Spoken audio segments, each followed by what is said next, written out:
In this video, I'm going to show you how you can easily change your blog's name on chess.com.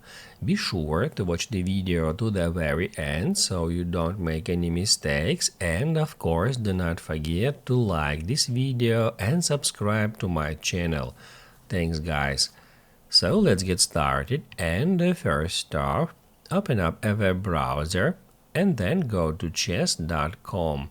Make sure you are signed into your chess.com profile, and once you've done with that, head over to settings. The easiest way to do so is click at that gear. After that, scroll down until you find blog, get into it, and that's where we can change our blog name. We can remove current one and then enter new one.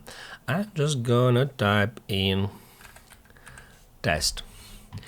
To save the changes, do not forget to click at save. It says your preferences have successfully been updated, so we can now go to blogs, then my blog, and as you can see, the name is changed. If this video helped you out, don't forget to hit the like button.